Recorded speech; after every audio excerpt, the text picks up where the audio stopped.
Alright guys, what is up?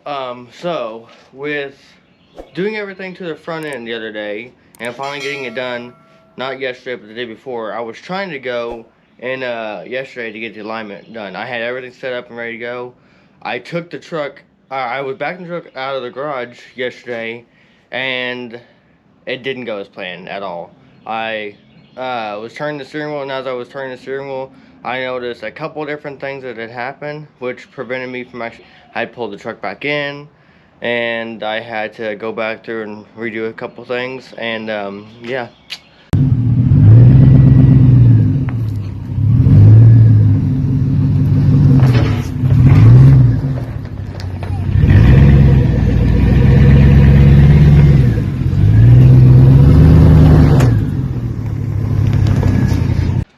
We'll just go ahead and show you right here, right now, what happened. So, one of the biggest issues that happened was on this side. I don't know if you're gonna be able to see it. Yeah, you can see right here a little bit.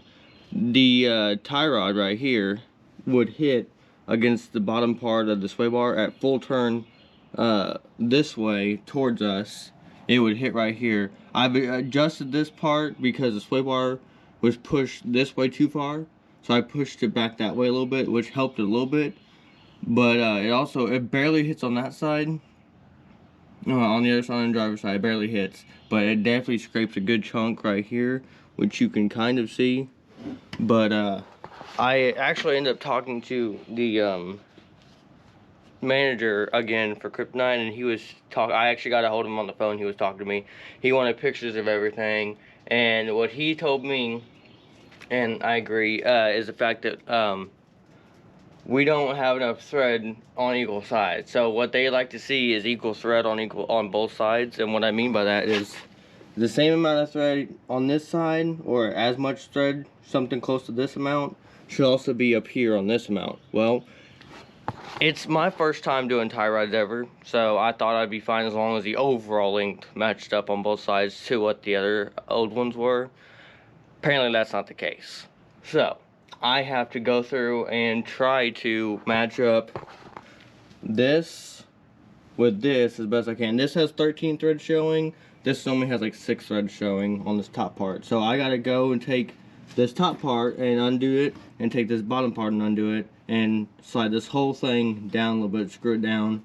So on both sides, to see if we can finally actually get some clearance, because other than that, that's the only thing really hitting. I have my wheels that hit just a tad bit over here at full turn, but I think, and that's on both sides. I think honestly what could solve that problem is either one, bigger tires, or bigger wheels, not bigger tires, bigger wheels, because these are only 17s I'm running on this truck right now. So either one, I gotta get bigger wheels, or my cheaper option, not necessarily the safer option, but the cheaper option would be I could run wheel spacers. So I could put some 2-inch wheel spacers on this, and that should, in theory, stop me from hitting on this part, because it rubbed right here, and it was also causing my ABS line to sit there and poke out, which isn't, this isn't even a new one. This isn't even the one I broke.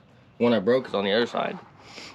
So yeah, we got some stuff to do today, but I think hopefully with doing a couple different things, we might actually gain clearance. If not, then the only other option I really can do to help with the tie rod issue, either one, I could go back to factory tie rods and like downgrade in price on tie rods and just go with some OEM from the AutoZone or whatever, or I can go back on Kryptonite, and they sell the same kind of sway bar length that this is, but it's just like an aftermarket one, a little bit bigger than the other one, and this one actually goes a couple inches taller, so it does make room for the tie rod to go back and forth. So that's where we're at with all this stuff right now. Like I said, I'll show you on the other side. The other side really doesn't hit at all. That's the funny part. Like, it hits, but it doesn't hit as bad as this side, which is funny because of the fact that they're literally both about the same in length. So we counted them both yesterday. Me and my wife, we counted them both yesterday. They both basically had the same amount of thread showing from both sides on either side. But this side over here only hits when it's up here against like almost the actual last little hex nut thing down here is where it actually hits. And again, like I said, even then it doesn't really hit that bad.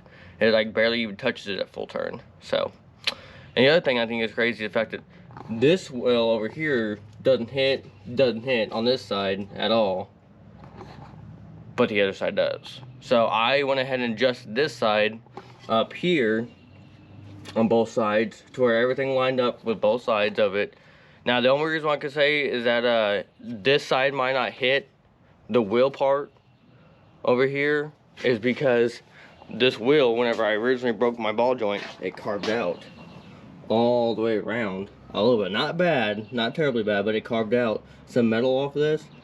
I don't know if that's the reason why it doesn't hit now, but whenever I turned it the other way to where this tire or this wheel should have been hitting against the upper control arm, it doesn't hit. It's got very, very little bit of showing to it, but it don't hit.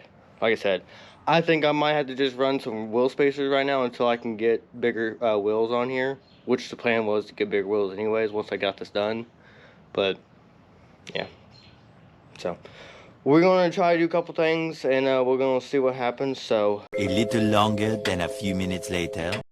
Alright guys, I am back. I've literally been doing this crap the whole entire day, and I'm sorry I haven't filmed anything. I've just been trying to get this crap figured out, so it wouldn't be too boring for you guys. I have finally gotten things to where they turn without hitting each other, but my thing is right now, and I don't know how well I'm going to be able to show you this, but this side over here, like I said, I don't know how well you guys are going to be able to see it, has very, very little. It has maybe about 1/8 of an inch of clearance on this side of clearance between the sway bar itself and the tie rods versus the other side that has like that much. So I'm trying to figure out the reason why there's a difference there. Several days later. What is up, guys? So it's been another couple days since I've actually been be able to give an update on things, but I finally figured out why my passenger side, with everything on the passenger side, was hanging down lower than on the driver's side. And unless you're like really looking at it in detail, like really looking at it, you don't even notice the difference of it because that's how slight of a difference it is. But that slight difference for me is making up the whole freaking mess that I'm in right now. But I'll sit there and show you just a second of it. I do have all the parts on, like I said, but now I got to go back and buy a couple more parts before I can actually put this thing down on the ground, go get the alignment done, and actually be able to drive it again. And like I said, I'm going to show you right now on what exactly it is. And you may not be able to see it unless I sit there and point it out to you, but we're gonna see. So turn on the light, and we're gonna look down here. So here's this side, and then here's this side. Now, again, looking at it, nothing really seems wrong or bad or anything like that. They both look the same. But I'll show you the difference right now on what it is. So, looking at this side, one of the biggest things I just now saw last night that someone pointed out to me was this whole control arm itself. It comes down, and it comes down at more at an angle, and everything else is sitting at a harder angle. Plus, the boot is missing pretty much from the ball joint on this side. And this lower control arm could be warped, and that's the reason why all this stuff is hanging down as low as it is. But if you come over here to this side, sorry guys, and you look at it, there's obviously a difference. It comes out, the bottom part comes out more at like a, I don't even know what you're going to call it, like more of like a, shoot, I can't think of the word for it. Anyway, it comes more out to like a level. There you go, that's what I'm saying. It comes out level more on the driver's side versus the passenger side over here, where it comes out more at a slant. And again, this side over here doesn't have the ball joint, or it has the ball joint, but it really doesn't have any boot or anything covering it over there. And the measurement from this side over here to that side over there on the ball joint part, from where the lower control arm and the ball joint meets down to the actual spindle itself, on this side is a 1.25 inches from the ball joint itself down to the spindle, 1.25 inches. This side over here because of how it's bent and warped, whatever happened to it. This side sits at 7/8 of an inch. And again, unless you're really, really looking at it, you don't even really tell and notice the difference.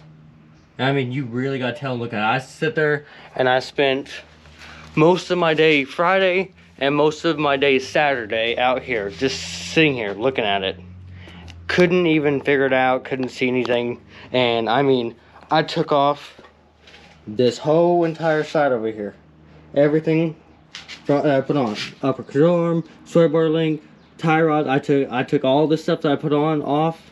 Took it all off. I don't know how many times. Something or same thing with the driver's side. Took everything off at least a good 5, 10, 15 different times. Looking at everything and just putting everything back together. I came out to the same conclusion every time, that the passenger side was sitting at a harder angle than the driver's side was. I can turn my steering wheel all the way. Like, I can turn everything. But my driver's side, it has about this much gap between the sway bar and the tie rod before anything hits. And that's at full turn. It has about this much gap. Then you go and turn it all the way to the right side, and it has about this much gap between the sway bar and the tie rod at full turn. Now again, it has a gap. So, like, you know, it's not the worst thing. It's not like it was touching like it was earlier a couple of days ago. It's not touching anymore. But me and how I think, I'm like, if I were to hit something and do any like damage or anything like that, if I were to hit anything hard enough, I feel like my sway bar would, you know, bounce up and down too hard, or the control arm would bounce up and down, knocking that sway bar end link out and causing that sway bar on that side, on the passenger side, to screw up and mess up for whatever reason. So again, now my situation is I'm going to probably have to buy new lower control arms for both sides just to have them both back to fixed. And then I might even say screw it and go ahead and buy a new sway bar also, just because I don't know all the things on the driver's side, but I don't know everything on the passenger side. I don't know if anything's like anything other than the control arm is warped or bent or whatever else. I don't know. Don't know until I start replacing stuff and looking at it. The only thing I will say too is that whenever I was checking all this stuff, I was checking it, and before I even done the leveling kit on it or anything at all, the driver's side with the wheels on and everything else, and I mean, I sit there and had the torsion keys almost all the way down to where they were just sitting on the actual little boot cross member thing, whatever you want to call it. I had everything almost cranked all the way as low as possible, and then I was there looking at it, and I'm still trying to figure out why this side over here on the passenger side, why this side was still sitting almost an inch higher than the driver's side was. And I couldn't figure it out for the life of me. And I mean, I've had people coming over here. I've had multiple people come over here and look at this stuff with me. None of us could sit there and see it. It took my wife's dad on video chat with me going slowly, and I mean slowly, over the whole entire thing, from side to side, to going front to side, going from bottom to top. I mean, slowly going over the stuff. And like I said, he was the one who noticed it. I still didn't see it even whenever he pointed it out. It took me coming back the next day down here and just sitting there looking at it. And I had to like really just sit there and look at the control arm. Just like sit there and look at it. And it took me about 5 seconds after I really sat there and looked at it for me to actually see what he was talking about. And then, again, like I said, then I sit there and told him, I said, well, the driver's side has a boot on it. The actual boot that goes over the ball joint. I said, the passenger side doesn't. I said, and that's what's making up a difference too. Other than the fact that the lower control arm is bent and warped down even harder than when it needs to be, the boot also is bad on that side too. There's no boot, so that ball joint needs to be replaced. And so I was like, at least I figured out, at least I think I figured out, I should say, I think I figured out my big issue with this stuff. But like I said, guys, yeah. So, again, this is the stuff you get whenever you purchase a pre-owned vehicle. You could always do like a VIN code check on that thing. You call your insurance and have them run a VIN code check to see if there's any major accidents or whatever and all that stuff. But again, this is a project truck. I knew it was going to be a project truck. I knew it was going to be perfect. Again, you don't ever know what's going to happen with these things half the time. I wasn't expecting all this stuff, but again, it comes with it whenever you buy a truck like this or buy a vehicle in general like this. You never know what you're going to find when you start working on stuff and then start replacing things. You never know what you're going to find. But anyways, like I said, with that being said, guys, yeah, we're gonna have some more stuff to replace before we can just take this thing out driving because of everything that's happened to it. But once it does get fixed, I promise you guys, we have a lot more to come still with this truck than just that type of stuff. There's so much more I want to do to this stuff. As of right now, though, I'm just trying to get this thing up and driving to where I can make some side money while doing some other stuff. But yeah, like I said, definitely frustrating, but it is what it is. It's life. It happens. Things like this thing happen all the time. So you take it with a grain of salt, and you just keep pushing through it, keep working through it, and yeah. So I'm sorry right now if the content isn't too uplifting and isn't too spectacular for you guys. If some of y'all are just looking for a quick fix on all this cool stuff that gets to be done, that's not it right now. I got to do a lot of fixing up before I can get on to like all the cool major stuff like engine and exterior stuff that's cool, lighting, all that type of stuff. It's gonna be a little bit before I get to that stuff. But anyways, if you guys have stuck around this long, thank you very much. To all the people that watch my video, the Cars and Coffee, thank you guys very much for watching that. And I hope you all had a great time watching it. I hope to see you guys next time there at the Cars and Coffee. If you see me, say hi. Very much appreciate it. I never expected that video to go as high as it did, but again, I finally decided to start putting myself out there. I'm trying to get out of my comfort zone with doing this stuff with camera work and editing and seeing people out there. And, in general, I'm not used to doing this stuff, but I'm trying to get out of my comfort zone with it. But, like I said, if y'all like this, hit the like button, comment, and subscribe. But again, like I said, thank y'all. And don't forget to follow your dreams. Always push to be the best you can be and do the best you can do. And just remember, life isn't always easy. Sometimes you got hard times and sometimes you got easy times. Say bye. Bye. Alright. Y'all the best and I'm out. Peace.